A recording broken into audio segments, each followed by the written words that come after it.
Shalom saudara-saudara yang terkasih dalam Tuhan Yesus Kristus.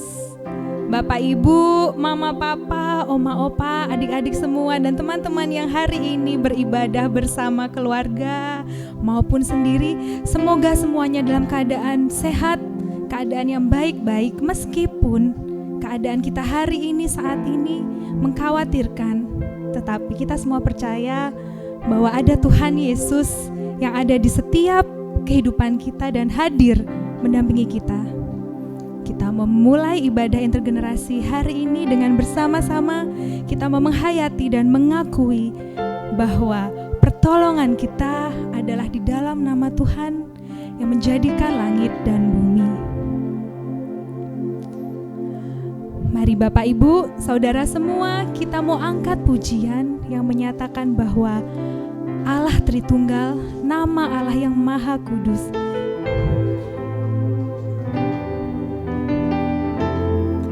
Kita mau nyatakan pujian ini sebagai ucapan syukur bersama-sama dengan kesungguhan hati.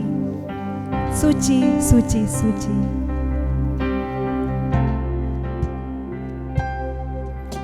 Suci, suci, suci.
Saudara yang terkasih dalam Tuhan kita Yesus Kristus, saat ini kita mau ambil waktu sejenak untuk mengaku dosa di hadapan Tuhan.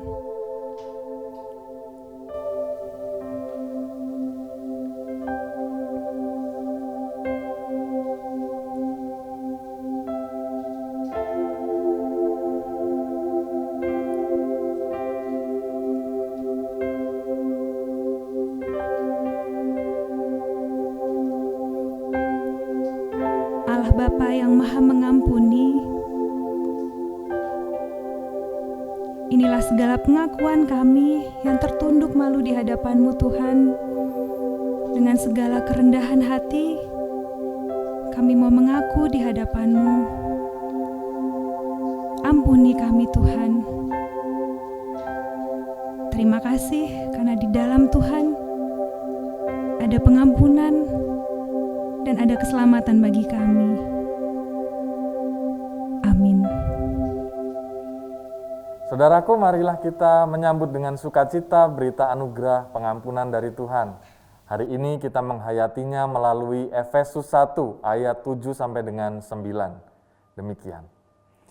Sebab di dalam Dia dan oleh darahnya kita beroleh penebusan, yaitu pengampunan dosa, menurut kekayaan kasih karunia-Nya yang dilimpahkannya kepada kita dalam segala hikmat dan pengertian. Sebab Ia telah menyatakan rahasia kehendaknya kepada kita, sesuai dengan rencana kerelaannya, yaitu rencana kerelaan yang dari semula telah ditetapkannya di dalam Kristus. Demikianlah berita anugerah dari Tuhan. Saudara yang terkasih dalam Tuhan Yesus Kristus, kita mau nyatakan syukur kita atas berita anugerah, berita keselamatan yang Tuhan boleh sampaikan kepada kita. Mari kita nyatakan karya Allah yang begitu sempurna.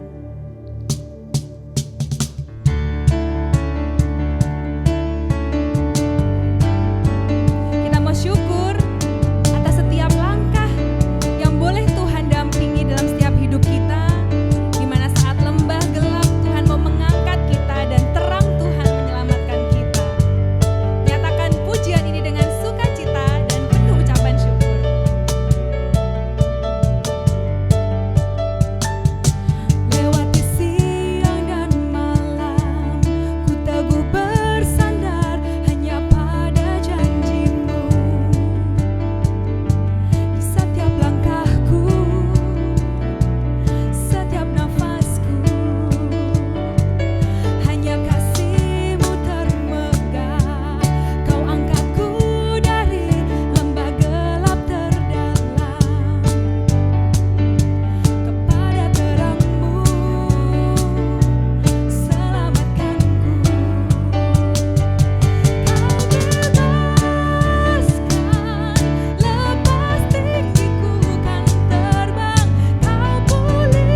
Mari saudaraku kita bersama untuk mempersiapkan diri menyambut firman-Nya. Kita bersatu dalam doa.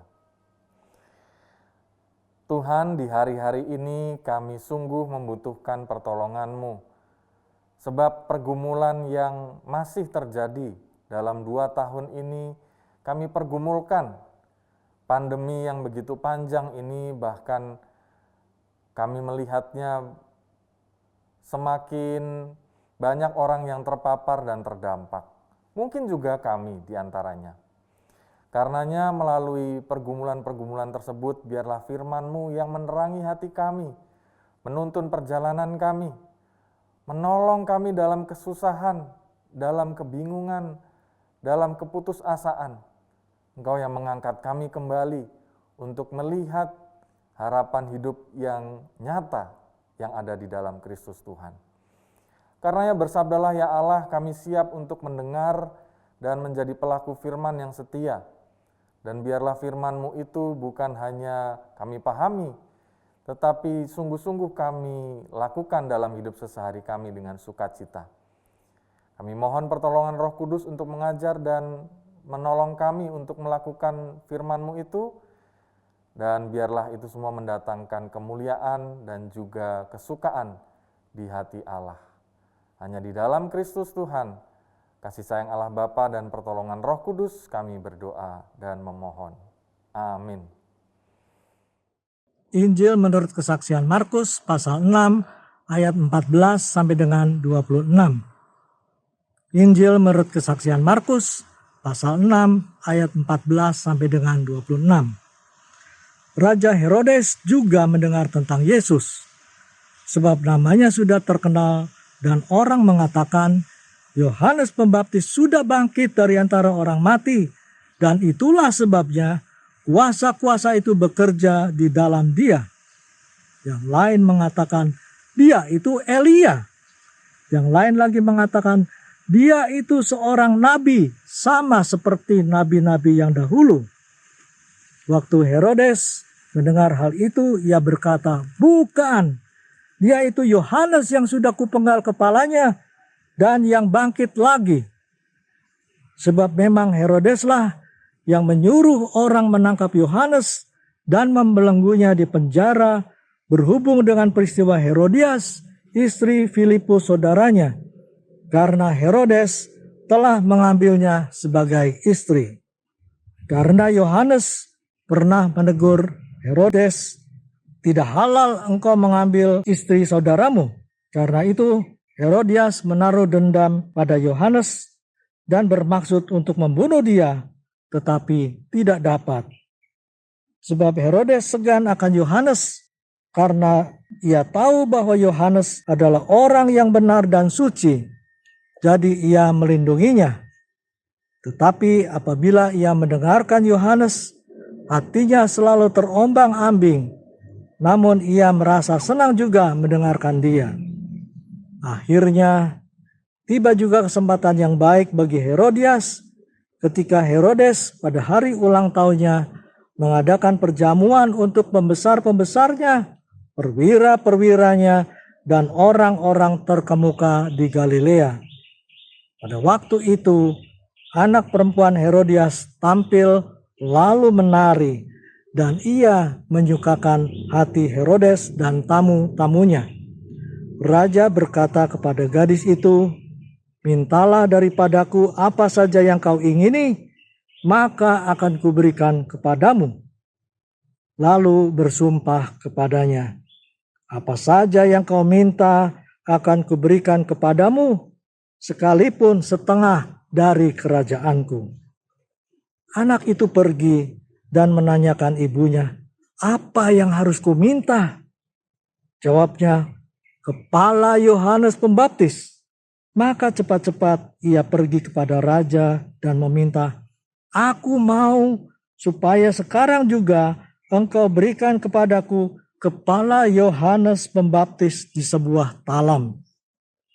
Lalu sangat sedihlah hati raja, tetapi karena sumpahnya dan karena tamu-tamunya, ia tidak mau menolaknya. Demikianlah Injil Yesus Kristus. Berbahagialah setiap orang yang menerima berita Injil, menyimpan dalam hati, dan menerapkannya dalam kehidupannya setiap hari. Haleluya. Shalom saudara-saudara yang terkasih. Saudaraku, pada hari ini kita membaca bagian firman Tuhan yang begitu menarik. Berbeda dari minggu-minggu biasanya. kita membaca tokoh-tokoh protagonis, Tuhan Yesus, para nabi, dan tokoh-tokoh yang lain, para rasul. Hari ini kita membaca bagian firman Tuhan menceritakan tentang tokoh antagonis. Siapa dia? Raja Herodes, rajanya orang Yahudi. Dan yang menarik dari kisahnya adalah dia pada saat itu sedang berulang tahun. Dalam bayangan kita tentu ulang tahun seorang raja adalah sebuah pesta yang begitu meriah, luar biasa. Kita bisa melihat bagaimana Raja Herodes mengundang para perwira, pejabat, pembesar, orang-orang yang penting dalam kehidupan Yahudi dan juga mungkin kepemimpinan Roma. Kita membayangkan jamuan yang dihidangkan luar biasa, makanan, minuman terbaik diberikan. Dan yang paling istimewa pada saat itu adalah ketika putri raja menari di hadapan para hadirin dan di hadapan sang raja. Putri raja ini dalam tradisi yang adalah anak Herodias, istri dari Herodes, bernama Salome. Salome ini kemudian menyukakan hati para undangan dan begitu senangnya juga raja hingga mengatakan sesuatu hal yang kontroversial atau sesuatu hal yang memikat kita. Saat itu raja berkata kepada Salome demikian, "Minta saja apa yang kamu ingini, apa saja aku berikan kepadamu, sekalipun setengah dari kerajaanku." Bukankah ini suatu tawaran yang hebat?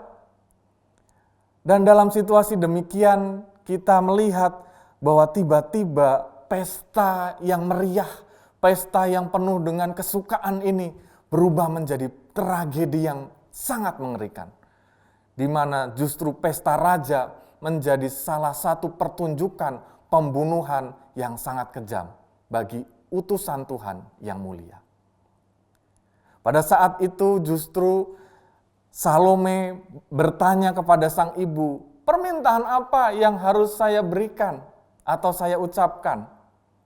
Lalu sang ibu Herodias rupanya berkata, "Mintalah kepala Yohanes Pembaptis." Dan ia berkata kepada sang ayah, "Aku minta kepala Yohanes Pembaptis diletakkan dalam sebuah talam." Nah, saudara yang terkasih, kisah ini tentu mengejutkan dan membuat seorang raja pemimpin orang-orang Yahudi justru memperlihatkan satu kekejaman yang luar biasa.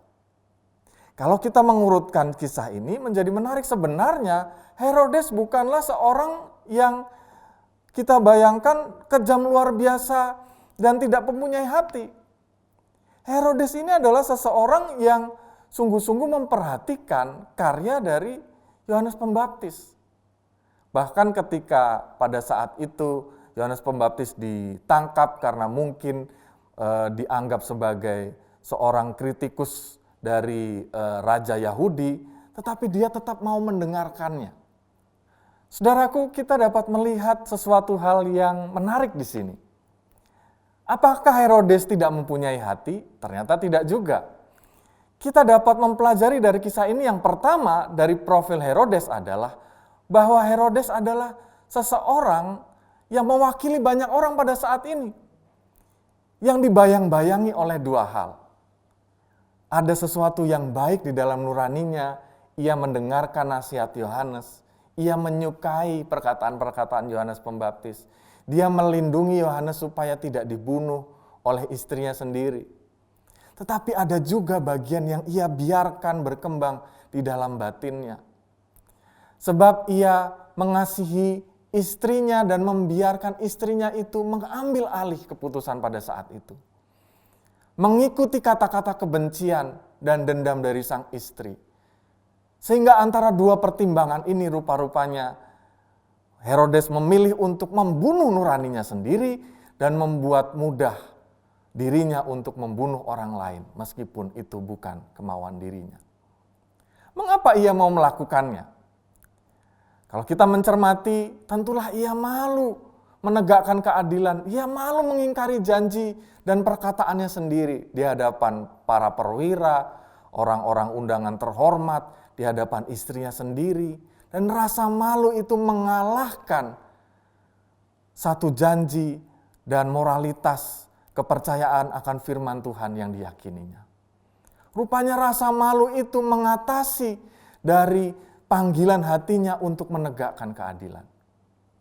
Nah, saudara-saudara, dari kisah ini kita belajar sesuatu hal yang penting, bahwa betapa penting menentukan pasangan hidup kita. Ada petuah mengatakan demikian, di balik kesuksesan seorang pria atau wanita tentu, terdapat pasangannya, wanita atau pria yang hebat. Apa arti dari ungkapan ini? Artinya adalah bahwa pasangan kita akan menentukan seberapa baik dan berhasil hidup kita, atau seberapa jahat dan seberapa hancur hidup kita. Jika pasangan kita adalah seseorang yang dapat mempengaruhi kita untuk menjadi teman berbicara dalam hal-hal yang baik, tentu segelap apapun batin kita akan menjadi terpengaruh, menjadi baik pula. Tetapi sebaik apapun hati kita, jika pasangan kita adalah seorang yang penuh dengan kebencian, dendam, sakit hati, dan rencana-rencana yang jahat, maka kita pun juga akan terpengaruh di dalamnya. Bukankah firman Tuhan mengatakan dalam 1 Korintus 15 ayat 33-34, pergaulan yang buruk merusakkan kebiasaan yang baik. Kalau kita balik, pergaulan yang baik akan memulihkan kebiasaan yang buruk. Jadi bagaimana kita memilih pasangan hidup, teman hidup kita, rekan kerja, teman, lingkaran terdekat dalam hidup kita, itu akan berpengaruh dalam kehidupan dan perilaku kita. Itu akan berpengaruh bagaimana kita menghadirkan sesuatu di hadapan Allah dan sesama manusia. Pertanyaannya, bagaimana kita memilih orang-orang terdekat kita? Permasalahannya saudara, hari-hari ini banyak anak muda sekarang ini dikuasai oleh keinginan sesaat untuk memilih pasangan. Bahkan seringkali pasangan itu bukan menjadi partner yang memberi dampak positif, tetapi membelenggu diri. Dan itulah yang sering dinamakan oleh anak-anak zaman now itu sindrom bucin atau budak cinta. Mempunyai pasangan yang membuat dirinya dikuasai oleh kemauan pasangan. Nah, kita dapat melihat lengkapnya bucin ini seperti ini ya. Disebut budak cinta atau seseorang yang rela melakukan apapun agar tidak kehilangan pasangannya. Ngumpul selalu bareng teman pacarnya, selalu ikut dan tidak peduli tentang acara-acara lain, acara keluarga, pertemanan sebelumnya menjauh dan tidak pernah punya hubungan yang baik dengan sahabat-sahabatnya dulu. Dunia hanya terasa milik berdua, cepat banget kehabisan uang atau duit karena dipakai untuk memanjakan pacarnya. Pacarnya cuek sedikit, galaunya nangis sampai seharian. Ya. Nah, contohnya dapat kita lihat dalam meme berikut ini. Ada percakapan dalam masa pacaran antara pria dan wanita. Sang wanita berkata kepada pria, ya, katanya cinta, tapi nggak dibales, tapi nggak bales WA, tuman ya, tuman itu kebiasaan ya, terlihat ditepuk pipinya pasangannya ini ya. Katanya kangen, tapi dari tadi chat cuma di read ya, cuma di read doang, tuman gitu ya. Nah, saudara, kita melihat ini adalah hubungan yang toksik, hubungan yang tidak sehat. Pasangan yang tidak mau memahami dan mensupport kehidupan pasangannya, baginya pusatnya hanya dirinya sendiri. Pasangan dipaksa untuk memperhatikan dirinya semata. Dan banyak orang yang sengaja memang mau diperbudak oleh cinta yang demikian. Padahal saudara, kita justru kehilangan kehidupan. Kita kehilangan jati diri kita sendiri. Kita menjauh dari Tuhan.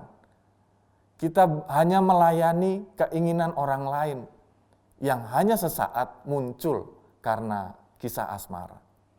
Ada percakapan yang berikutnya demikian, saudara. Beb, aku mau tidur dulu ya. Boleh enggak ya? Ya, aku masih mau ngobrol. Kenapa? Kamu udah malas teleponan ya? Oh gitu, udah enggak sayang sama aku, bilang. Ya, biasanya gitu ya. Sang cowok padahal udah capek banget, tapi lantas berkata, enggak gitu kok Beb. Ayo sinilah, ditemenin gitu ya. Nah saudara, ini percakapan yang menarik. Tampaknya memperhatikan orang lain. tapi sebenarnya mengabaikan tanggung jawab yang lain, tugas sekolahnya, pekerjaannya, kesehatannya, ya. Dan oleh karena itu gambar berikutnya berkata kepada orang yang demikian, ya, diam dulu, bucinnya dihilangin dulu sambil disemprot cairan anti bucin, ya. Nah, bucin ini ketika dimintai tolong oleh temannya begini, oh sorry nggak bisa, ya. Tetapi bucin ketika pacarnya minta tolong, secepat kilat dia akan datang sebagai Kapten Amerika, ya. Kenapa? Karena pusat hidupnya kesenangan diri dan nafsu sesaat. Dan panggilan untuk berperan bagi kebaikan dunia itu tertutupi oleh perasaan takut kehilangan akan pasangannya. Dan kita tahu saudara bahwa seringkali hal yang demikian justru menjauhkan kita dari panggilan diri kita sendiri di hadapan Tuhan. Tuhan memanggil diri kita untuk semesta ini, bukan untuk kenikmatan sesaat. Dan seringkali orang yang demikian justru membuat sedih orang tuanya, karena tidak bisa dihubungi seperti biasa, diminta untuk cepat pulang, tidak pernah bisa cepat pulang. Dan orang yang demikian itu katanya harus minum pil anti bucin dulu, ya. Nah, saudara, Herodes ini sebenarnya orang yang demikian. Orang yang betul-betul teracuni pikirannya sehingga ia menjadi budak cinta pada Herodias. Kenapa ia menjadi demikian? Sebab kita tahu bahwa ia merebut istri dari saudaranya. Dalam bagian-bagian di Alkitab diceritakan bahwa karena ia betul-betul ingin memiliki, ia memaksakan dirinya dan melupakan dunianya yang lain. Sehingga ketika ia ditegur oleh Yohanes Pembaptis, ada satu teguran yang membuat hatinya tersentuh.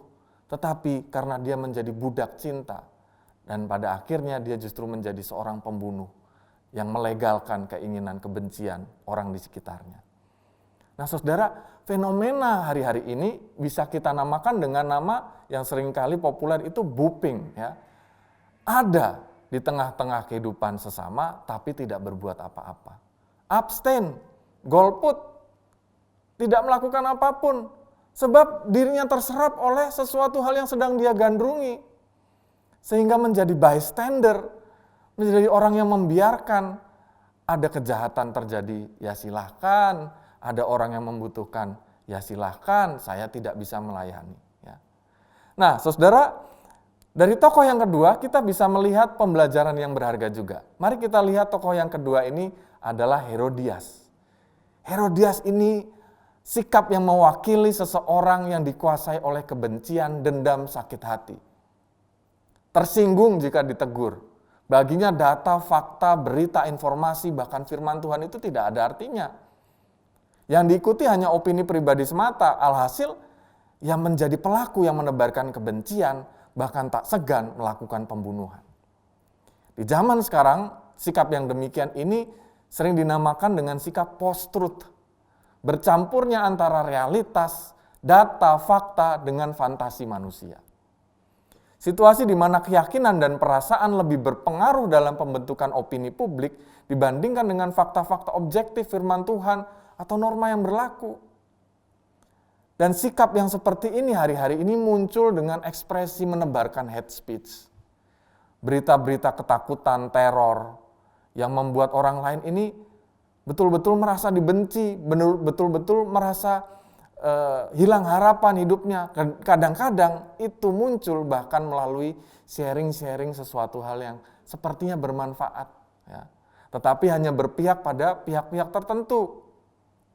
Seperti kita tahu hari-hari ini, ya, kaum yang antisipatif corona dengan kaum yang anti masker, kaum konspirasi dan seterusnya, ya. Sudah tahu, sudah mendengar berita pandemi bahwa harus taat 5M, membatasi aktivitas, banyak di rumah. Tapi orang yang demikian ini responnya, corona itu cuma konspirasi. Jangan percaya, apalagi mau divaksin, nanti meninggal dunia. Buat apa takut corona, hidup mati itu di tangan Tuhan kok. Corona itu cuma rekayasa pemerintah, medis, media, makanya jangan takut, nggak usah pakai masker. Ya. Nah, biasanya penganut hate speech ini anti terhadap pihak-pihak yang diutus oleh Tuhan untuk melakukan hal baik di dunia. Pemerintah, petugas, medis, ya, benci identitas yang lain yang berbeda dengan dirinya. Kita lihat ada salah satu kisah yang menarik. Misalnya di Garut beberapa waktu yang lalu, beberapa hari lalu beredar video yang mengkritik bahwa gereja di Garut itu mengadakan kerumunan peribadahan tanda ketidakadilan. Ya. Lalu dia berkata, coba ini aparat ditegakkan, ya, gereja dibuka untuk ibadah sementara tempat ibadah lain kok tidak, ya, tidak adil. Nah, setelah dilakukan penyelidikan oleh kepolisian, rupanya keramaian yang dimaksud di sini adalah keramaian di mana gereja bukan sebagai tempat ibadah tetapi melakukan vaksinasi. Nah, ini adalah salah satu contoh ujaran kebencian tanpa menelusuri kebenaran yang ada dan membuat orang-orang dengan perbedaan agama itu semakin runcing situasinya, ya, semakin bisa saling berprasangka dan saling menyakiti. Ya. Nah, ada pula yang bentuknya itu kepada pemerintah seperti ini, ya. Lalu seputaran berita COVID ini di bulan Agustus 2020, ada seorang yang menentang kebijakan pemerintah mengenai penanganan pasien COVID-19. Ya. Diberitakan seorang perempuan pedagang pasar di Riau sengaja melumuri wajahnya dengan air liur jenazah COVID-19, ya. Lalu mencaci maki mengusir petugas saat dijemput, ya. Karena ternyata dia dikatakan harus diperiksa tapi nggak mau gitu, ya. Ternyata setelah diperiksa dan dia telah melakukan hal yang demikian, dia beserta dengan orang lain berjumlah 12 orang itu positif COVID-19. Nah, masih ada banyak lain contoh-contoh hate speech, ya. Kita ingat beberapa waktu yang lalu juga satu badan eksekutif mahasiswa dari sebuah universitas yang mengkritik presiden kita, ya, dengan sebutan-sebutan yang tidak layak. Tetapi yang menjadi pembelajaran yang berarti di sini saat itu Presiden Jokowi berkata bahwa itu kritik biasa.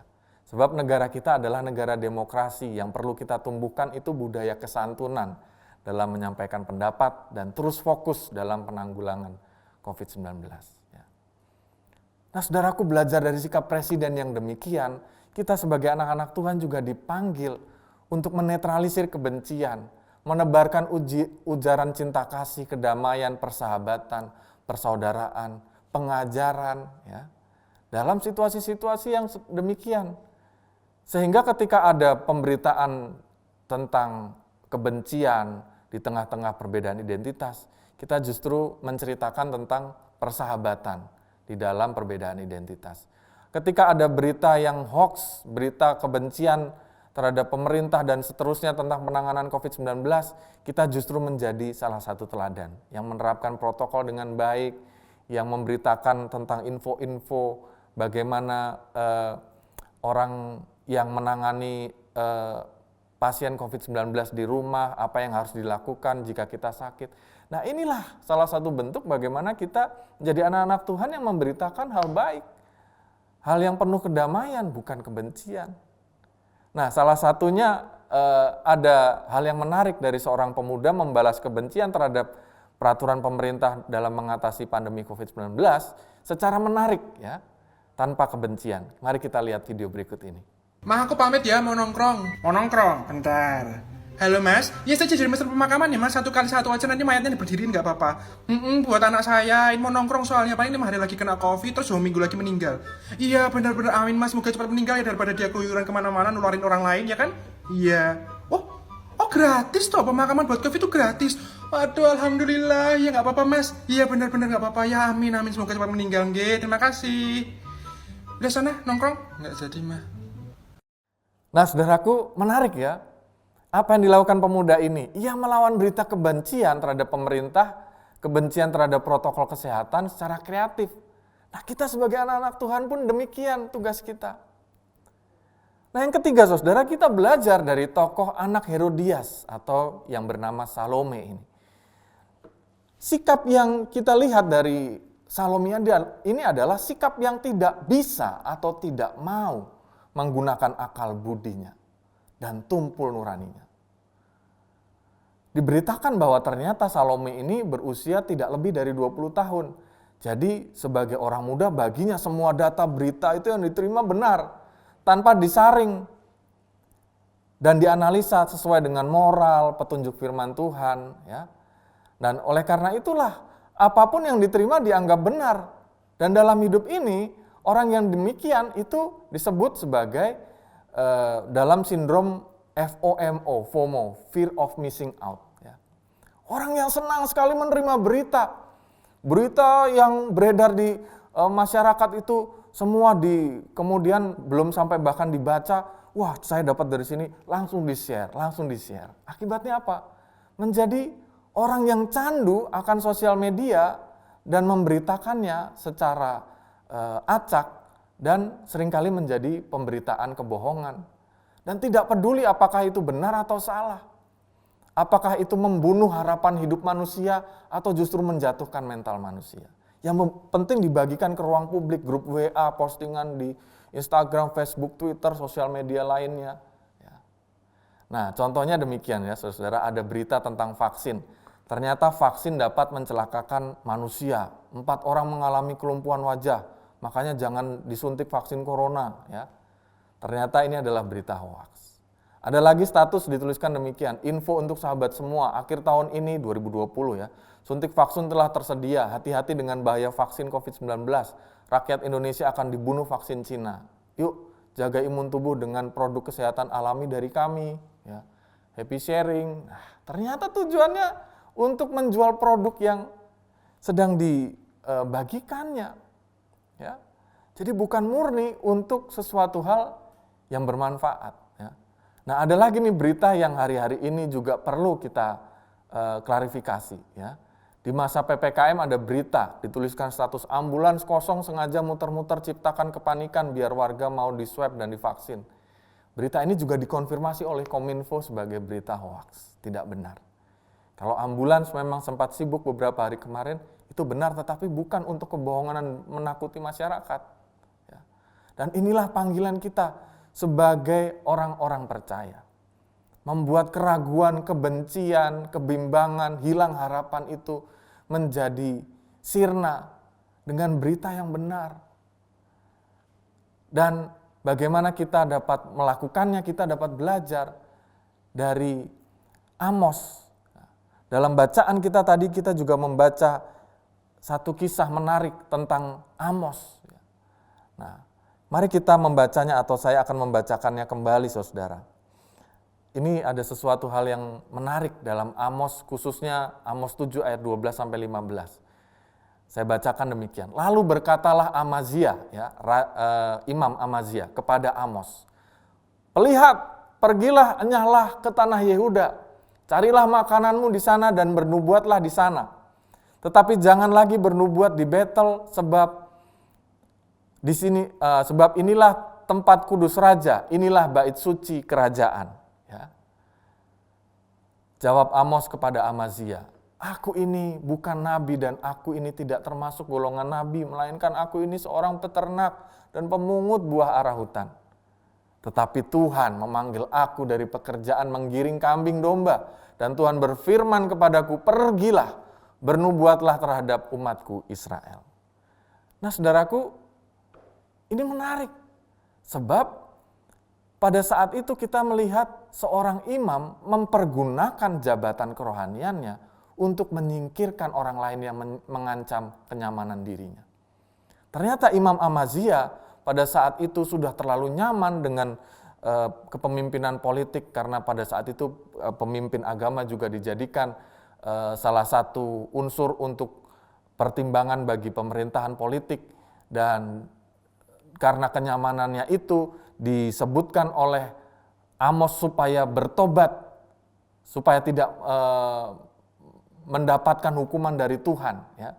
Tetapi apa yang dilakukan? Dia justru mengusir dan mempergunakan hak keimamannya itu untuk dapat melakukan satu kekerasan spiritual kepada orang lain. Ya. Tetapi saudara, dalam ancaman demikian ini, Amos berbicara dengan benar, meluruskan yang salah. Ia memandang bahwa meskipun ia orang biasa, bukan golongan nabi, hanya peternak, menggiring kambing domba, tetapi Tuhan tetap memanggilnya, mengutusnya untuk bernubuat, menyuarakan kebenaran bagi bangsanya. Nah, saudaraku, Ketika kita melihat contoh-contoh yang keliru pada kitab Injil tadi, kita diberikan di kitab Amos ini satu keteguhan hati. Mungkin saja apa yang kita temui hari-hari ini di dalam kehidupan kita, ada banyak tantangan, ada banyak hal yang menjadi pergumulan kita. Tetapi kita tidak boleh undur karena ancaman-ancaman itu. Mungkin kita sebagai mahasiswa, mungkin kita sebagai pekerja, ibu rumah tangga, berbagai profesi lain. Kita dipanggil untuk menyuarakan kebenaran melalui sharing hal yang baik di sosial media kita. Dengan langkah sederhana menyapa teman, sahabat, saudara kita yang pada hari-hari ini terpapar COVID-19. Menguatkan mereka, memperhatikan dengan berbagi berkat logistik, kontak medis yang dapat segera membantu, mengirim pesan-pesan yang menghibur, menguatkan mungkin renungan puji-pujian yang membuat damai sejahtera. Dengan demikian hati banyak orang dapat dikuatkan. Dan kami bersyukur saudara, hari-hari ini meskipun juga di dalam gereja kita ini, warga jemaat simpatisan, kami mendengar ada yang juga terpapar. Tetapi kemudian ketika ada satu tim yang menangani, mengumpulkan data, kami mendelegasi tugas memperhatikan satu demi satu. Kami merasakan berkat Tuhan. Dan berkat Tuhan dalam kerapuhan itu dialami bukan hanya bagi orang yang diberi, tetapi bagi para pemberi juga. Dengan bersukacita ternyata melalui pesan yang dikirimkan itu berarti. Sebab mereka membagikannya kemudian di sosial media, betapa bersyukurnya mereka mempunyai saudara-saudara yang memperhatikan.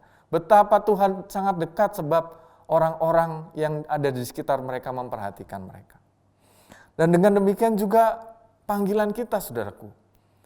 Kita dipanggil untuk menyuarakan suara kebenaran, tidak dengan langkah-langkah yang begitu muluk dan begitu besar. Tetapi caranya dengan pertama memang meyakini bahwa Tuhan senantiasa menyertai kita.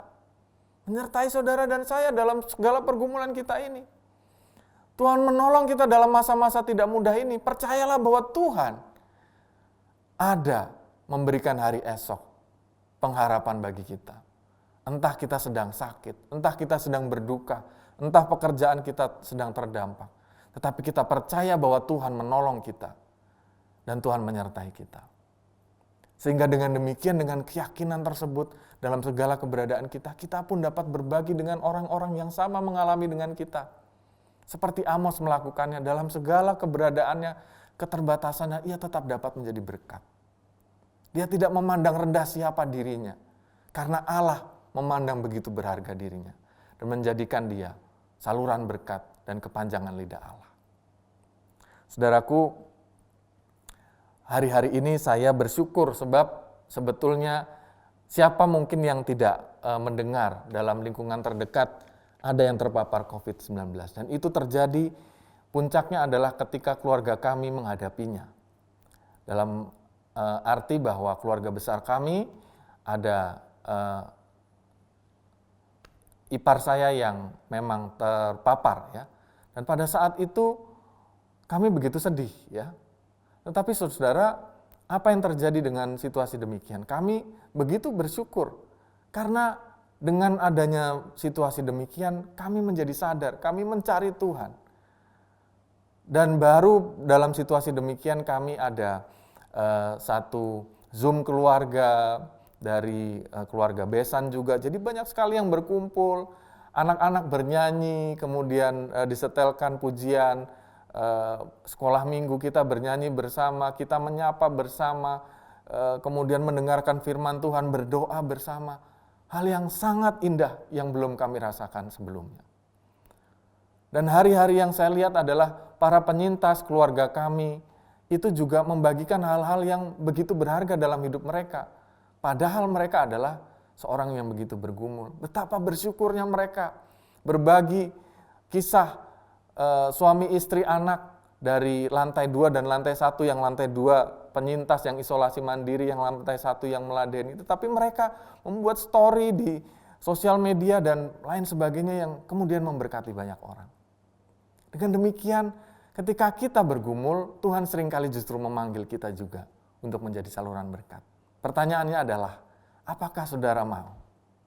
Apakah saudara yakin bahwa dalam kerapuhan Tuhan bekerja supaya kita melihat keajaiban kasih Tuhan dalam ketidakberdayaan manusia, tapi di dalam kemahakuasaan Allah. Tuhan seperti memanggil hambanya Amos di tengah ancaman hidup. Tuhan juga memanggil kita untuk bernubuat menyuarakan kebenaran, kebaikan, damai sejahtera, pengharapan, penghiburan bagi semesta ini. Apakah saudara mau menyambut panggilan Tuhan itu? Bagikanlah pengalaman kerapuhan manusia di dalam kemahakuasaan Allah. Jadilah saluran berkat dan suara kebenaran, pembasmi kebencian di dalam kehidupan kita. Di sanalah Tuhan memanggil kita. Tuhan memberkati, Tuhan memampukan kita, Tuhan melimpahkan berkat bagi kita, dan Tuhan menyelamatkan kita selalu. Selamat menjadi rekan kerja Tuhan di dunia ini. Amin. Saudara-saudara, marilah kita menaikkan syafaat kita bersatu dalam doa. Tuhan, kami mensyukuri panggilan-Mu untuk menjadi anak-anak Tuhan yang bersuara bagi kebenaran di dunia ini. Berkatilah kami, sebab untuk menjadi orang-orang yang bersuara dalam kebenaran, kami pun juga rindu untuk melihat kekuatan dari Tuhan, penyertaan dari Tuhan, dan biarlah kami mengalaminya dalam pengalaman hidup kami sesehari. Tuhan yang memberkati kami juga pada saat ini, kami berdoa untuk bangsa kami yang bergumul dari pandemi COVID-19.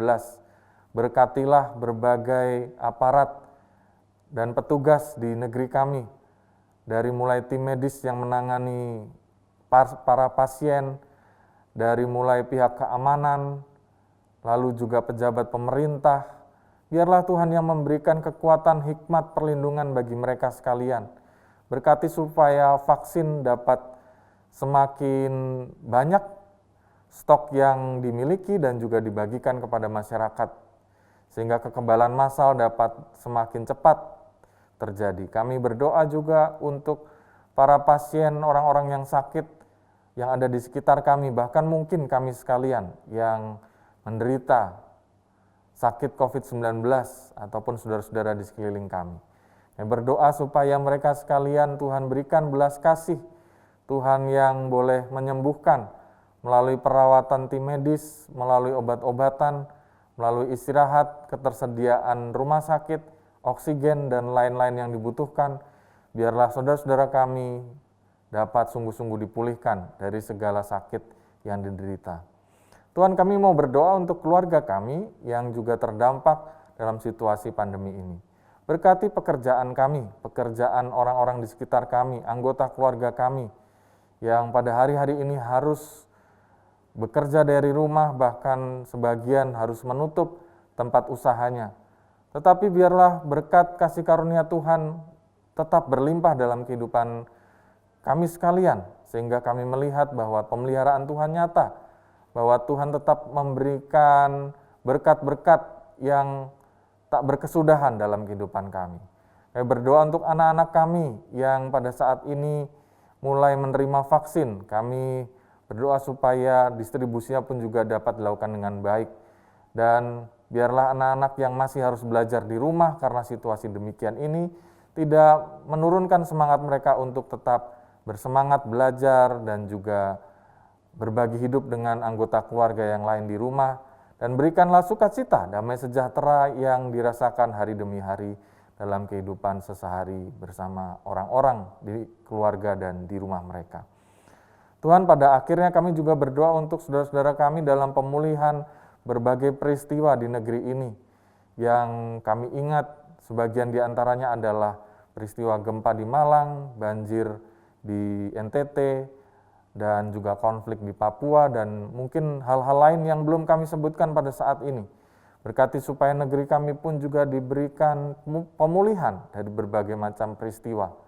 Dan biarlah kami pun sebagai sanak saudara teman dari saudara-saudara kami yang mengalami hal demikian, turut berdoa setiap waktu, turut memberikan aspirasi kami, dan juga dana yang dapat kami bagikan jika memang melaluinya kami dapat berbagi kepada sesama.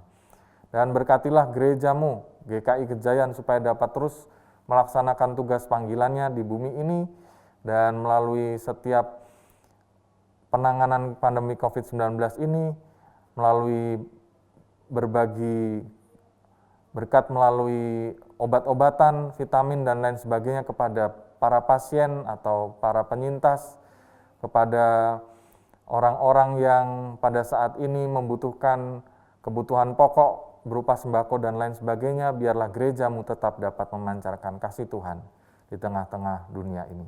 Pada akhirnya doa yang jauh daripada sempurna ini hendak kami alaskan di dalam doa Bapa kami yang Tuhan ajarkan kepada kami.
Mari jemaat Tuhan, Bapak, Ibu, dan saudara-saudara sekalian, kita bersama-sama menyambut pemberitaan firman Tuhan dengan bersama kita mengucapkan pengakuan iman rasuli yang demikian. Aku percaya kepada Allah, Bapa yang Maha Kuasa, Khalik langit dan bumi, dan kepada Yesus Kristus, anaknya yang tunggal Tuhan kita, yang dikandung dari Roh Kudus, lahir dari anak darah Maria, yang menderita sengsara di bawah pemerintahan Pontius Pilatus, disalibkan, mati dan dikuburkan, turun ke dalam kerajaan maut. Pada hari yang ketiga, bangkit pula dari antara orang mati, naik ke surga, duduk di sebelah kanan Allah, Bapa yang Maha Kuasa. Dan dari sana ia akan datang untuk menghakimi orang yang hidup dan yang mati. Aku percaya kepada Roh Kudus, gereja yang kudus dan am, persekutuan orang kudus, pengampunan dosa, kebangkitan orang mati, dan hidup yang kekal. Amin. Mari jemaat Tuhan, bersama-sama kita akan wujudkan ucapan syukur kita atas penyertaan Tuhan, pemeliharaan Tuhan di dalam hidup kita, dengan bersama-sama kita memberikan persembahan kepada Tuhan. Sebagai ayat yang akan mendasari persembahan kita, diambil dari 1 Tawarikh 29 ayat yang ke-14. Sebab siapakah aku ini dan siapakah bangsaku, sehingga kami mampu memberikan persembahan sukarela seperti ini. Sebab daripadamulah segala-galanya, dan dari tanganmu sendirilah persembahan yang kami berikan kepadamu. Selamat memberikan persembahan yang terbaik bagi Tuhan.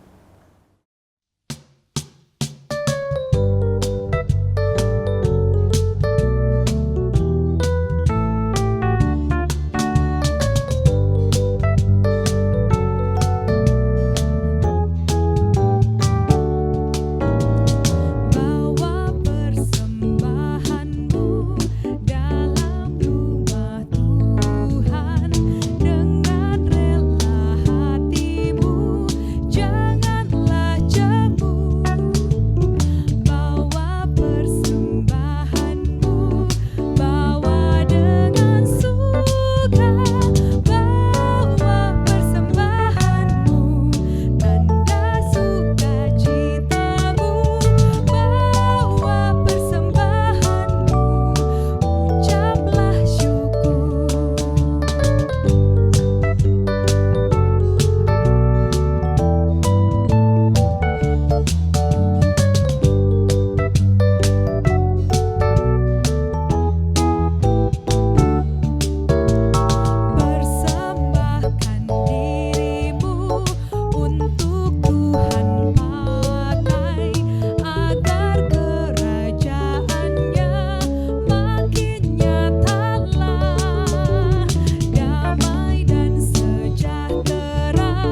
Mari jemaat Tuhan, kita akan bawa persembahan kita di dalam doa.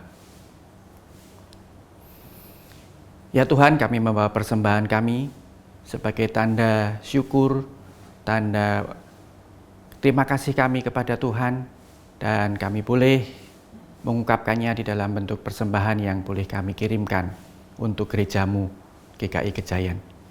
Ya Tuhan, Engkau urapi kuduskan agar persembahan ini boleh menjadi berkat di dalam setiap bentuk kegiatan pelayanan di gerejamu. Tuhan yang memberikan hikmat, Tuhan yang memberikan kekuatan, kemampuan untuk setiap pihak yang boleh mengelolanya dengan baik. Untuk majelis jemaat, untuk badan pelayanan yang ada di gerejamu, boleh memakainya untuk kebesaran nama Tuhan. Kami bersyukur untuk penyertaan dan pemeliharaan Tuhan dalam hidup kami, dan kami percaya bahwa Tuhan terus menyertai, Tuhan terus hadir di dalam kehidupan kami. Terima kasih Tuhan, inilah doa syukur kami yang kami naikkan di dalam nama Tuhan Yesus Kristus. Amin. Saudara yang terkasih dalam Tuhan Yesus Kristus, kita adalah garam dan terang dunia. Kita diutus untuk membawa berita, untuk menjadi saksi bagi dunia tentang kebenaran dan kasih Tuhan kita.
Jadilah saksi Tuhan dimanapun saudara berada, dan terimalah berkat Tuhan.